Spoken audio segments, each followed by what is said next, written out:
Welcome back to 1023 Culture. We base this off of 1 Corinthians 10:23. The basic gist is all things are permissible, but not all things are beneficial. And as Christians, we believe this kind of concept. I have with me my good friend Stephanie. I've known Stephanie for a long, long time, both since our boys were in Cub Scouts. And my Daycare boys even actually. daycare. Yeah, it Daycare was even. daycare before Cub Scouts. Yeah, Even I had a 5-year-old, and I think your son was 9. Yeah. yeah, something like that. Yeah. So that's crazy, isn't it? And my boy is 19 now. Yeah, And so that seems right. Because yeah, Brody's and 16. Brody's 16, and he's driving. Wow, I'm not sure that's How do you feel about that, Mom? He's actually not a bad driver. Okay. We've had a friend borrowing his car recently, and he rode with him. He goes, "Mom, he scares me." Oh, good. They know not what to do. yes, that's a good thing. So Stephanie has a lot going on in her life. The things I know about, she's a single mother of 2 boys. You heard about Brody, he's 16, and Rylan, how old is Rylan? Rylan will be 15 in less than a month. Wow. Son of a gun. Yeah. Okay, so and you actually found out that you're kind of on the spectrum a few years ago on the autistic I found out spectrum. the boys were. Yep, both boys were. I found out they were on the spectrum, and it was very much not surprising Right. after I learned about the spectrum. It was very much like, oh, this all makes sense because their boys are more high functioning. So there's a lot of information that, they kind of pass off as naughty boys, or that's what boys do. And, boys will be boys. Yeah, just old school, not really knowing what they're doing. And then when I read more about it, I was like, oh, this makes so much sense because and like I always say, it was more about getting information so that you could help, navigate their life and help them navigate their life, learning coping skills, learning how to deal with things in life. So, and then you found out you're actually on it a little somewhere on that spectrum too. So I'm more ADHD. Okay. And there are some things that I don't really have as much going on that the boys do. And I think so when we were talking about it, because I advocate for kids a lot in the school districts, and when I found out what was going on, so they call it self-diagnose, I guess is what you want to say. There's not a lot they find out. Girls are harder to diagnose. Girls have less of the things that boys do, and what the typical symptoms are that even they're taught in the schools. I mean, I've talked to teachers who have 10th and 11th grade girls, and they're like, oh, well, they didn't know their daughter was on the spectrum until they started asking for support. And I was like, hey, have you looked at this? And gave them information. So it was really interesting finding out that the school districts don't really support helping them. And no one, I mean, girls on the spectrum is more rare because they don't really pay attention to it, to be real. Right. So. Okay. Yeah. So when you found out, did it kind of explain a few things about your life and how you are and challenges you've had? Yeah, it did. I mean, I have a twin sister who is very neurotypical, very straight A student, athletic, all the things that I was not, socially not awkward. Yeah. All the things that I was not, that both ADHD and autism can do to girls especially. So we're really just put us it was just really a competitive situation as a twin. You don't really have like people compare you all the time, whether they mean to or not. It just happens. Right. So yeah, that's actually pretty interesting because you and I are people of a certain age. We're over 50. And no, I'm not. I'm only 48. I'm actually celebrating my 25th anniversary of my 27th birthday. So, so having grown up in the 80s, like we did, I mean, this was not a common diagnosis or a commonly recognized thing. So like my son is ADD. and not severely so, but it's challenged him, and we really and I kind of failed him to a certain extent. I say I failed him, and I take that because I really didn't work towards getting him diagnosed earlier. Yeah. So he didn't get that help earlier. So we were challenged in school, through school. He didn't have behavioral issues. He just didn't have schoolwork.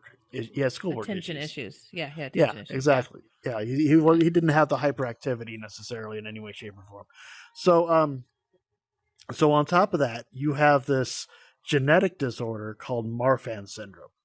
And I've done a little bit of looking at it, and I'm going to pull it up here, and it's actually going to be getting recorded on the screen. Okay. So there it is, right there. This is Marfan Syndrome. This is from the Mayo Clinic. Yep. Something we can trust. I feel like. So right now, just so you know, people can't see us. They can only see the screen that I have up here. So the basic symptoms of the tall and slender build, I see that in your boys, big time. Yep. So like an example, your son Brody is. You just posted. How tall is he now? A little over 6'4". 6'4". And 16 years old. 16 years old. He's been over 6 foot since he was 12.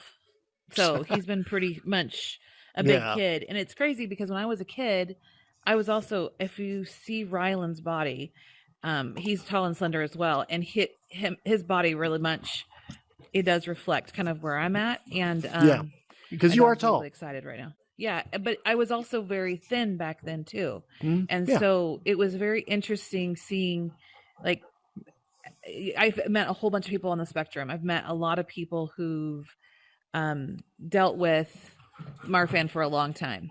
And so it really is interesting to see, like, as you get older, when you have children, you do start to put the pounds on. And so I don't reflect the skinny thin that they have on this, on that screen there. But when I was younger, I did. And in women, you tend to find that they do start to, gain weight as age comes on. And my dog is really excited right now. That's okay. Come on, up here.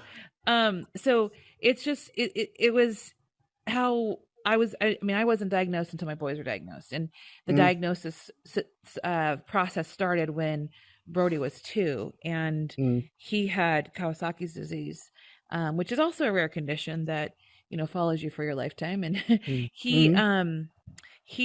that when we were in Children's Hospital, that's when they recognized the fact that he might have Marfan. And it still took until he was 6 years old to be diagnosed. And that's because the medical community just didn't recognize the need for it, or they don't pay for things. They don't pay for genetic testing unless there's lots of things that tell you, yes, this is what's going on. And how they actually got genetic tested is because my younger son cut his eye on the day after his 5th birthday, so July 16th. So because, Legos, hold on one second. Dolly, down. He cut his eye with a Cutco knife because, the Legos were waiting for him to open up right now, even though he had one box of, 800 Gotta get pieces it off. opened already. Got to open up the other one right now too and play with it now. That's a 5-year-old. He was so excited. Yes. And he used the knife and he did the upward motion towards his face with the knife. So he cut towards his eye. He cut the white part, which I still can't see eyes. I cannot look at eyes and that are hurt because they are gross. So we had to go to Children's Hospital. We started there at, he was again 5 years old, and we started there at 10 o'clock in the morning, and we left there. They checked his eye, and they're like, hey, while we're looking in his eye, we noticed that he has signs of loose lenses, and he started to look like he has glaucoma already as well. So the narrowing of the angles, because that's pretty common with people with Marfan. And that being said, they decided to go ahead and say, oh, by the way, you're supposed to schedule Ryland for an echo and an EKG. And I was like, oh yeah, it's scheduled for January. Oh, we're going to do it today. And so we left that day with the diagnosis at 11 p.m. with a diagnosis and some medication. Because let me pull up that Marfan thing again here, and because it says, right there, it says tall, slender build, disproportionately long arms and legs and fingers. And problem, abnormally curved spine, heart murmurs. And there's some things I was reading later on about specifically problems with the aorta. Yeah. And specifically. Yeah, and that it's kind of scary.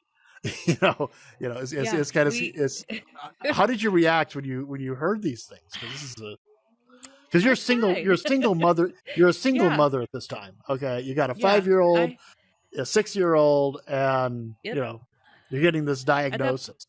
It was, so that was in July, and by the time we did genetic testing and got genetic testing back for Rylan, it was sometime, it took like 2 months to get the genetic testing back.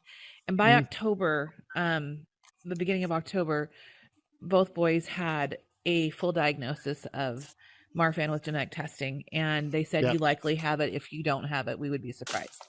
Yeah. And so then it was definitely, let's look at aortas, let's look at, and so this is a little bit like when you look at what Mayo Clinic says, this is a very small slither of what actually is going on. They're not talking about the lungs here, and they're not talking like lungs history or aorta, and the aorta is the biggest, scariest piece. Right. The biggest part of the the aneurysms in the aorta, and so Brody was diagnosed with a dilated aorta at age 2, and so that I was kind of a little bit prepared for it at age 2. Yeah.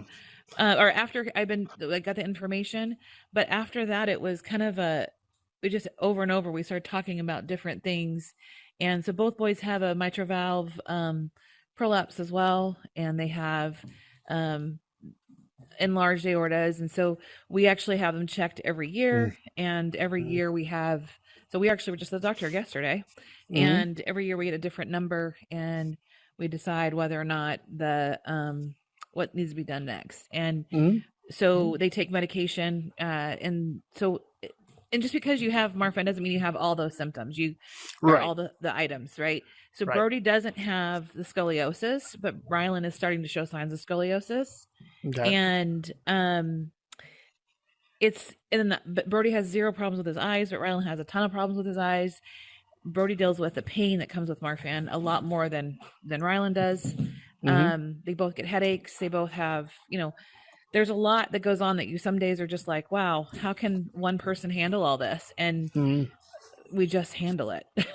A lot of, there's just not really an option. Like, did we get a choice not to? Right. So, there's not really a choice not to. So we've been really diligent. I've talked to the boys a lot about like what this looks like for your lifetime, and how we're going to make sure that your life is positive and not negative. Like, let's do things that like help you feel better. Let's, spend time with your friends, do scouting, be part of the community. And because scouting is a big thing in your lives. We spend a lot this morning. You've been a den mother. Eagle Scout project. Yeah. We're hitting 85, 90 degrees around here, and and you're out there doing a scouting project. So I was a den mom for the first several years, and then I was the Cub Scout master, the Cub master. And then when I went into the Boy Scout side of things, the older boys, I have been, the boys kindly call me their scout mom. So I go, when we go camping or whatever, because I'm at every one of the outings that I can be at, and it's quite a few. So it's definitely, it's fun for me. It's fun for me to be able to provide for them. And like today I was the mom. I brought ice cream, popsicles, and I brought Mom. Gatorade. I brought the fun stuff for the boys to make sure that they had they were cooled off in the sun. So it was just, but it was just a really good experience for them, I think. And I think also they get to give back to the community, and they get to it doesn't just become about them. And not something that I've always tried to be really good about is making sure the boys know that if you make it about you, it'll always be about you, and they'll never be able to include other people in your life. And you're focused on all your things that are going on. So try to do that a lot. That's good. That's excellent parenting. It's I've always kind of held you up pretty high as a single mom. You know, I Thanks. always have because I know your boys not real Yeah. well because there's an age difference between your boys and mine. Yeah. And so they they don't really hang out. They have different interests, yada yada yada. I mean, Yeah. and my boy's taking the gamer route. And let's face it, we're sitting here in VR, so obviously I kind of don't exactly mind the gamer route, you know. But Yes. so obviously that doesn't bother me too much. But so I've always kind of held you up there because you do work, you really work hard for your boys, and it has actually to the suffering of your social life, hasn't Yeah. it? You know, Oh yeah. I mean, when was the last time you had a date? I don't know that answer, but it's been more than 2 years. More than 2 Maybe years, 3. yeah, Maybe 3. and It was probably pre-pandemic, and it was probably even like way back before yeah, pandemic started. yeah, probably well So, before that, yeah, but yeah. because it's difficult. I mean, you have your boys are high needs. Yep. You have your issues as well. I mean, how many foot Yep. surgeries have you had? 5 foot surgeries. 5 foot Just surgeries. 5. Yeah, that's it. And those are always so comfortable to recover from.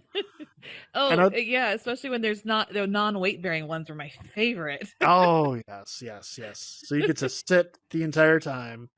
Yeah. So, yeah. Because I see the house crumbling around me and like, oh my gosh, the dishes, the everything. I can smell the trash is overfilled right now. And I have Yeah. how much longer before I can start walking again? Yeah, exactly. Yeah. As you're trying to get 2 boys with ADHD and Marfan Syndrome to try to do something around the house. Yeah. It's been a couple of years since your last foot surgery, as I recall. It has been. Well, it's been a trying time, and I actually have given up with the foot surgeries because so far, out of all 5, not one of them's worked. So I'm done. Like I will. What's been the goal? What's been the goal with those? Is it pain? I have a lot of pain in my feet. Right. So I used to be a runner, and according to my podiatrist, I probably broke my feet a lot and caused a lot. There's a lot of scar tissue and damage, and so I have nerve damage. And then I just had a EEG or EMG. I can't remember what those are called. Which one it's called, where they check your nerves. And he said that the doc said that my feet were like that of someone who smoked for their lifetime, and I'm like, I've never smoked, but it's also probably it's a Marfan because the nerves are basically starting to just wear out, and they don't have right. That's why I'm hurting so much. So having any more foot surgeries would be kind of pointless at this point because the pain's just going to be there. So that's what do you do about that? You can't really do a whole lot with it, and so nothing. You just deal with it. As we get older, we seem to just new aches and pains all the time. Anyway, on top of that, yes. Oh yeah.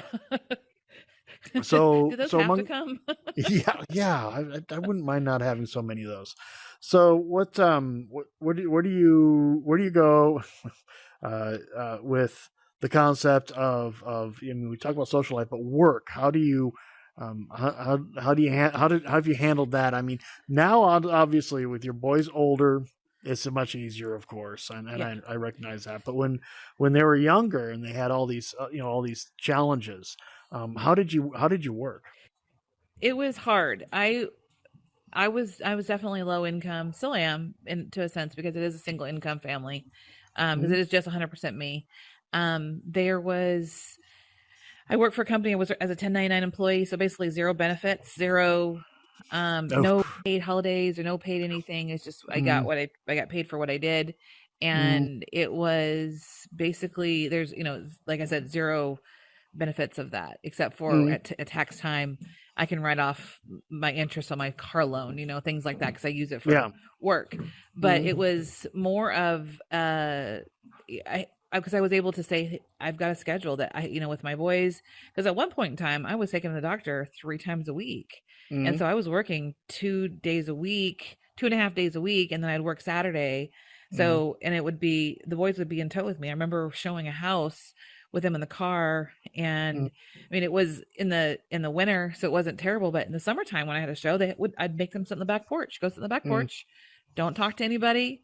Here's a tablet, here's a phone, here's a something to get your hands busy, keep your hands busy so you would not talk to anybody. And I'd show the house, and I had, people complained about it, but there's not much I could do about it. There's not much that I could, it was just how it had to be. And because it has just been, I mean, in that you're talking about social life, I don't just have this dating part. It's like friends too. Like you don't have, you have a small amount of friends that actually spend time with you, because it is more complicated. And I do cancel more often than most people because I'm exhausted and it's not easy to go like, oh yeah, let's go ahead and I just spent 8 hours working and 3 hours at the doctor's office, but let's go have dinner at someone's house.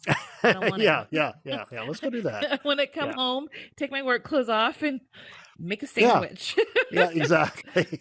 Yeah. That's as much as you want to do right there. Yep. Well, and then I lost that the job I had that I was working like that during the pandemic. She restructured the company, and I lost my job last year or a year ago, 2021, April 2021. So I've been at the new company since April. I literally was like the guy that I'm working for. He'd been recruiting me for 6 years, and so he's up in Bellevue, so it's a long commute, and it is what it is. I still work the same thing, but there is less time for a family. The boys are fine with it because they get to do the gaming stuff while I'm not around. Mom's not here, so let's game. We're video games. That's where we're at. Yeah, exactly. Yep. Then mom comes home and you, after working all day, and that commute's brutal. I know that commute.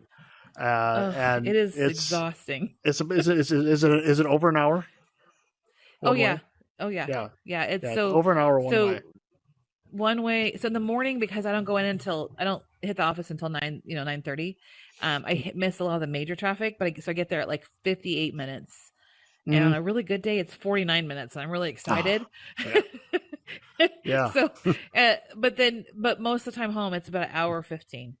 So, yeah. I've had that commute. That's rough, especially when you're raising kids and everything, and you know a little bit about my story. So I don't have the pain to deal with like you do. I mean, I don't have foot pain, things like that. I just have pain of being, fat and old. So that's what I have. Oh, my back hurts. Oh, this, and that's like. So honestly, perspective wise, I mean, it's good for me to talk to somebody in your situation, because it's like you do. You pick up and you just keep going, and that's what you have to do. So because you come home at you leave at 8:30 in the morning. You work 8-9 hour days. It takes an hour and 50 minutes to get home, and now you have to get those two boys to do schoolwork. Yeah. Good luck. Yeah. Yeah. I will tell you, there has been plenty of nights I'm like, I'm not doing it. If you get a lower grade because you turned in late, that is going to be on you. I can't tonight. And I've made, I mean, it's not really an excuse. It's really like you got to learn your consequences, because I can't do everything for you. And I do try to make the boys help me in the kitchen and clean up and all that. But I was doing really good until the pandemic. Because then I was home all the time, so I cooked all the time. Yep, you cooked, you cleaned, and everything. Yep. Do I have to, Mom? Do I have to cook, Mom? Yeah. Why do you make me do everything? You didn't have me to be your slave is my favorite conversation. Yeah. And he just looked at me and say, well, actually, yeah, I did. So yeah. So that's good. That's good times. So, all right. That was a fast 30 minutes, by the way. Oh, that was already 30 minutes. 26 minutes is where we're at. And first off, it goes by fast. There's a lot to talk about. I mean, and one of the things I've been doing a lot is advocating for other students, because I'll tell you, my kids didn't get help, because Rylan also has severe dyslexia, and he's doing a study at, I think, UW right now, and he's been deemed the worst case of dyslexia they've seen. So we're stacking on top of ADHD, Marfan Syndrome, dyslexia, autism, severe dyslexia. Yeah, and autism. Yeah. And autism.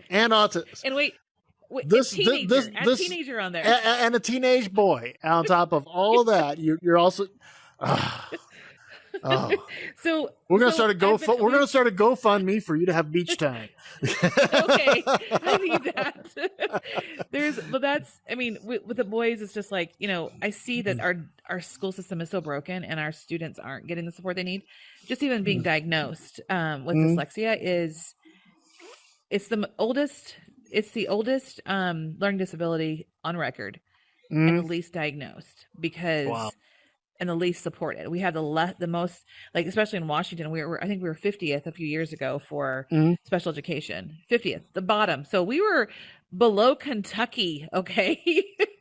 So I've been fighting the school district a lot for education. And I think some of the fighting I've done has cost the district quite a bit of money, and the state even millions. That's not your problem. That's the whole thing is that I think about the millions that I've helped other students get support, that our district alone, our state could build a whole program for dyslexia for the millions that I've taken away from the state to help other students and my student. And Ryland alone has been close to 2 million. And but if that tells you kind of where we're at, we're talking that's about crazy. we're that's a big number. I mean, it is. I mean, we're not government, so we don't think in those kind of numbers very much. Yeah. Where's that money? How's that money being spent to help children with dyslexia? So for Ryland, he went, when he was in 5th grade, he was reading below kindergarten level. And so they sent him to Linda Mood Bell. Linda Mood Bell is a private tutoring, 86,000 for a year. Wow. And we went for almost 2 years. So and when you consider that amount of money, just so you understand, folks, what would you do for your kids? I mean, how would you advocate for them for these kind of things? Yeah, because 86,000 for one student to get for 1 year, and that's just that's just the education. That's not including the transportation. The transportation was another 20. So another 20,000. We're not, because they're private driver that takes them. So back 6 and figures. Forth. Yep, 6 figures for 1 year of education.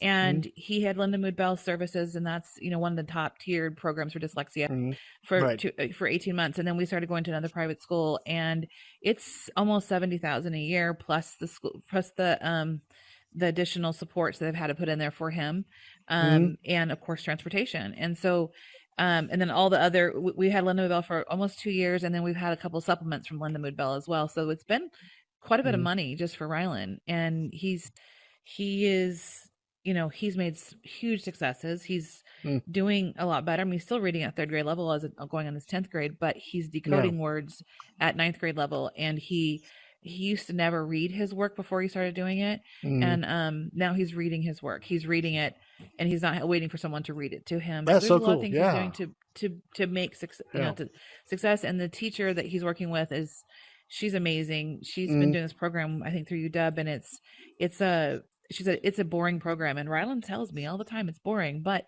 Ryland works so hard. He's the hardest working student I've ever had. And he does it. He doesn't, she goes, I'm not going to say he doesn't complain, but he still does it every single time. He puts he makes sure that he gets that stuff, his work done, so that he can have success. Yeah. And it's been really a struggle for him. And they haven't, the state, only has, so when you have a special education student, they have about over 30,000. It's called a safety net. So they go to the safety net fund that they have at the state. And that first 30,000 is what the school district gets from the state, like through how they distribute money for each student.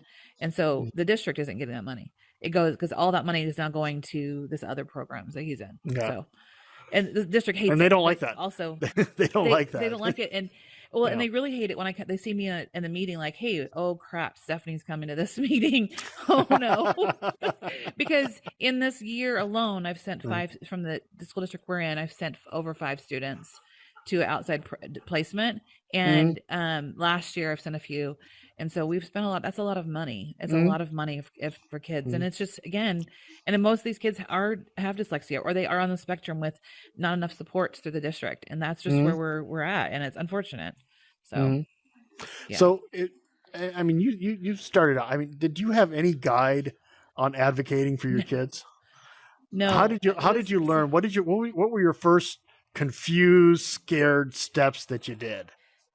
So I actually called an attorney and asked how much would it cost to hire you, and he said this number that was Whoa. it was way over here, and I was like, my budget's like way down here, somewhere where I couldn't reach how tall it was. And I was like, oh my gosh. And he said, well, I want you to look up the terms free and appropriate public education.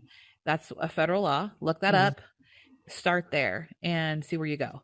Yeah, and he recognized, okay, he gave you a little bit of free advice. Yep. That was good. Good and he said, start there, put an email together saying, my kid doesn't have access to his free and appropriate public education, and they will jump. And oh my gosh, they did. And so then it was like, okay, where do I read? So I was online reading. And so, I have dyslexia as well. And so it takes me a little bit to read those things, but I read everything I could. And I have put I've put every effort I could into writing and reading and doing things. And so now it's like, I've actually had the district, our district that we're in, call me and ask me to help advocate for a foster student. And that says something, because if the district's calling me and saying, hey, you should advocate for a foster student, I know. That means that they know I'm going to do the right thing because I have the history. They're paying attention. They're paying attention. They're taking notice. But I think it's funny. Yeah, I'm challenged with the public school system because I see a lot of the failings that happen in there. It's very cookie cutter, and if you don't fit in this little round square or little round peg that we have, and you're a square or you're a triangle or you're whatever shape, if you don't fit in this, you won't be educated in our school system today. Right. Yeah. And that's unfortunate because there's a lot of kids. I'm so glad that I am not round. I am glad I'm a different shape than what they say, because I am round, but that's another thing. Well, but you have to be this certain shape that they're expecting. And then unfortunately, not everybody is that shape. And not every, there's a very rare few amount that are. People can fit into it because they're smaller shape. I've seen, some of the things I've looked at. It's like they formed it for the the demure girl. Yes, it's kind of what it is. The school system is designed for the submissive girl who will do what she's told, loves to do the writing assignments all the time, and that's the way it's designed. And first off, I never had any girl children to raise. Yeah, neither did you. And nope. I'm pretty sure that if you would have gone back, if they would have had the diagnosis methods when I was growing up, I would have come up with at least ADD. So I can see that. I mean, you know me.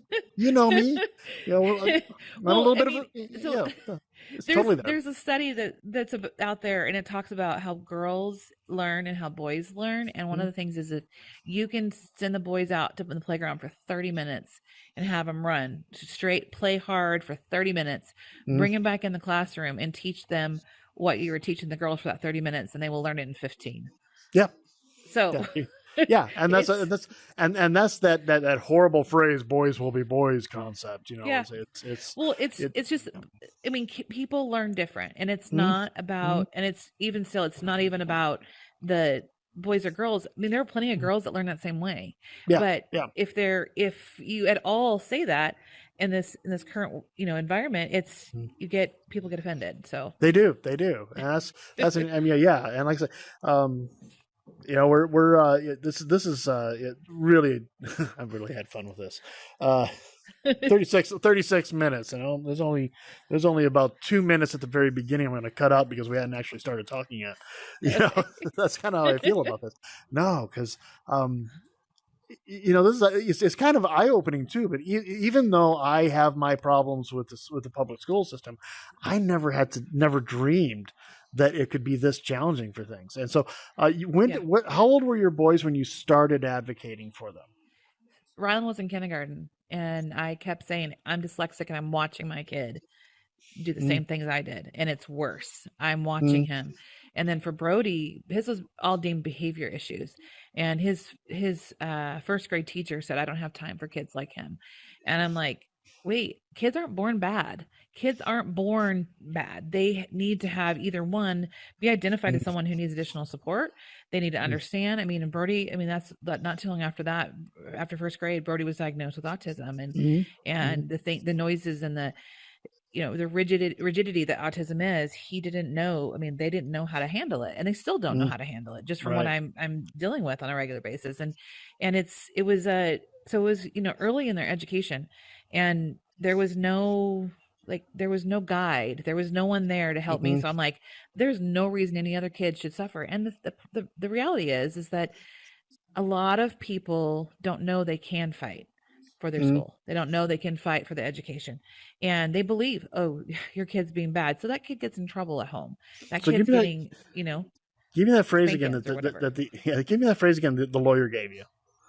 Free and appropriate public education. Free and appropriate public education. I want everybody who's having challenges to remember that phrase: free and appropriate public education. Because that's going to be your key to getting help for your kids. So and it's really about, you have to say, my kid isn't receiving access. They don't have access. And it could be behavior. I mean, really, if your kid is having a behavior problem, the school is required to help support that and to learn. They have to have access based on their needs, not on the needs of the student next to them. And so we've really got to, I mean, it's really important that you fight that and ask questions. And the one thing the school will always make you feel like it's you that is the problem, not them.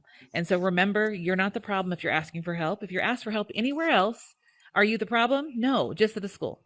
So remember that. Yep. And I think this whole discussion kind of boils down to that, because I mean, you've been an advocate for your kids for 10 years now. You've been doing this. And to be bluntly honest, I mean, there's no end in sight.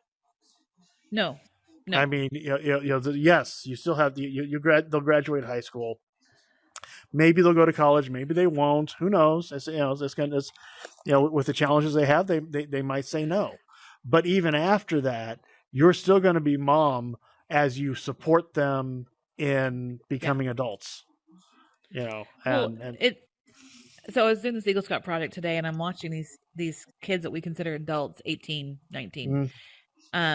Acting like kids. Like, they doesn't go away overnight. They don't, you're 18, you're an adult. You still parent them into their, into their 20s, 30s, 40s. Yeah. I mean, well, like I said, I was at my parents today. Okay. Yeah. So it doesn't go away overnight, but it's also teaching them. So like one of the things I did with Brody this week, we had his appointments. And one of the things I said is, you have to check yourself in. I'm going to be right with you. You check yourself in, you tell them your birth date, you tell them what you're here for, because you need to learn to do this. This is your time to learn. You're 16. It's time, because if I can't take you to an appointment, you need to be able to check yourself in for whatever that appointment is without me holding your hand and saying, this is Brody and this is his birthday. Because at this age, you have more access to your medical records than I do, because the law about at 14, parents have zero access to records unless the child signs off. So, right. Precisely. Yeah. Which is pretty harsh as a parent. So that's one of those things. I had both boys sign off that early on, like at 14, on the 14th birthday. Right after that, I was like, hey, when we're at the doctor's office, you're going to sign release of records for me, because I'll tell you that if I didn't take my kids to the doctor, CPS would be at my house taking my kids from me for medical neglect, right? Yeah, so how does it make any sense that I have no access to their records, or even to know when their next appointment should be? It's really surprising sometimes. Yeah. So. Boy, I tell you, we covered a lot of ground tonight, and we had some trouble hooking up, and it wasn't. It was just usual, busy lives and things happening, and but it was totally worth it, every bit of it. I am so happy that we did this. I think we can probably have another 30-minute discussion in 2 weeks if we wanted to. Sure. So we'll talk more. I mean, eventually we'll start talking about things other than our kids, but when does that happen? I don't know. How mad do you want to get at me? We can start talking politics. My sisters won't talk politics to me. that's a whole conversation I could have with you about Brody and his political beliefs. And him and I, he's very much, let me read everything and I will tell you my opinion. And it's never how I think it's going to go. That's a good thing, Yeah, because it really is. because at least he's not getting his and like, I swear 80% of this country is getting their politics from memes these days. I know. They don't research anything. And so hats off to Brody for that, let me tell you. So we're not going to get into it today because sure. we're getting along. We still like each other right now. So no, we're not. I'm just kidding. I've always had a belief that the opposite of what other people say. People say that the two subjects you never talk about, right? Politics and religion. Yep. And my attitude is, those are probably, the two things that are going to influence your life the most: the politicians and religion. And it's the most. And I'll tell you, even though it's controversial, it's okay to have a different opinion than me. And 100%. I could still 100%. Like somebody that has a different opinion than I do. I mean, I was brought up in Texas, and I don't believe like a lot of people in Texas, but I don't believe like a lot of people here in Washington either. So exactly. Yeah. And I'm still friends with all these people. It's crazy. Exactly. Yeah. Well, I mean, I'll tell you right now, I'm a moderate right. Okay. Yeah. So, I mean, there's a lot of things that I'm probably further right than you on, but there's other things that, I'm probably a little left of you on, but, and that's called humanity. And, right. We're wonderfully and terrifyingly created, to be this jumbled mess that we are. And, like I said, I think, and hats off to you, Stephanie. You go through a lot. If people are inspired by you, and leave a comment down below, because I'll let her know about what's going on, who's talking, we'll get another one. And if any of your people have questions about like education rights or stuff, or even how to get diagnosed with Marfan or autism or anything like that, I'm happy to help with that as well. Yes. Is there anything else you want people to know about these things before we sign off? Yeah. So keep in mind the signs and the symptoms of Marfan. It's a connective tissue disorder that affects your eyes, your heart, your lungs, your tissue, right? So everything is connective tissue. Keep an eye on when you see somebody that is disproportionately tall, and if they have a part of their chest that's kind of either caved in or coming out, or kind of out, so like basically right between in the breastbone area, if it's going in, caved in quite a bit, you might mention to them like, hey, have you been checked for a connective tissue disorder? Because it is deadly. I mean, if you're not checked, you could die. The thing is that if you are checked and followed, your life is just as much as anybody else's life, whether you're healthy or not. It's just as much as anybody else's life. And so being followed is really important. And so, flat feet, tall, disproportionately tall, longer arms. If you take your wingspan of your arms and, you check how far they are versus how tall you are, that will help you understand if your arms are longer than how tall you are, that's usually a sign. And so just look at the signs and symptoms. If you have a question, feel free to ask. Yeah. Bring it up in the comments. If you have some of these challenges, if you have other questions about how to advocate for your kids, she's got 10 years of experience. She's not a lawyer, but she's got 10 years of doing it. And when you talk to that's life experience, which most places will tell you life experience is just as valuable as college. Without a doubt, Yeah. And not just with the health or the school system health as well. Like it's been a long time. Medical field is just as bad as the education field. Oh, I can tell you that. Yep. Conversation. This is a soapbox. Like get on. Yeah. We're gonna come on. We're gonna talk about those challenges another time. Okay. Because 45 minutes. Does it feel like we've been talking for 45 minutes? No. No, that was quick. No, I think we did pretty good. And, thank you so much for sitting down and watching this with us. Thank you for coming in here, Stephanie, and all the hassles, because she's using one of her son's VR headset. She's never sat in VR like this before. So, nope. So what do you think of VR? It's besides the weight on my face, it's kind of cool. Yeah. It's just beside. I think you can get used to the weight on your face, but You do. overall, I think it's kind of cool. You get used to the weight on your face, and there's other things that you can do, but also new headsets that are lighter weight are going to be coming out here in the next few years too. So Don't say that loud. I don't want my kids to hear it. well, by the time they come out, they're gonna they're gonna have to have like jobs. So Yeah.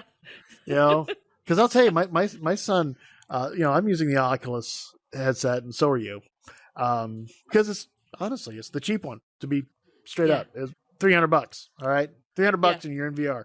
It's cheaper than a PS5, cheaper than the PS4, cheaper than a computer. About the same price as a really cheap laptop. And my son, with his first job, he went out and he got a Valve Index. And now you don't know what a Valve Index is because you're not in the world. Nope. That's $1,000 headset. Oh my gosh. No.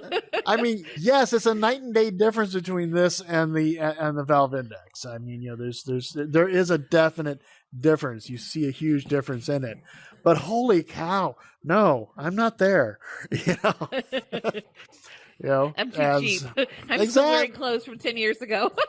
Hey, I was actually looking at my closet going, am I going to lose weight? Should I keep this? Should I lose weight to fit into that? Once I fit into it, am I wearing anything even close to up to date in clothing? Right. Oh my God. I lost 40 pounds in 2021, and there was Eat a the reason frog. so I could fit into the clothes. Well, yep, and I was a reason so I could fit in the clothes that I had in my closet, so I didn't have to go shopping. Too cheap. So, yeah, it's better for you anyway to lose the weight, right? Yeah. So yeah, exactly. Well, be sure to like and subscribe. Holy cow, we just lost her. And all right. Like and subscribe. Be sure to leave any comments for Stephanie down below in the comments. We appreciate anything you have to say. And God bless. Have a wonderful time. Take care of your kids. Holy cow. Advocate for your children. I mean, this was such a great talk. And have a good one. Thanks a lot. Bye-bye.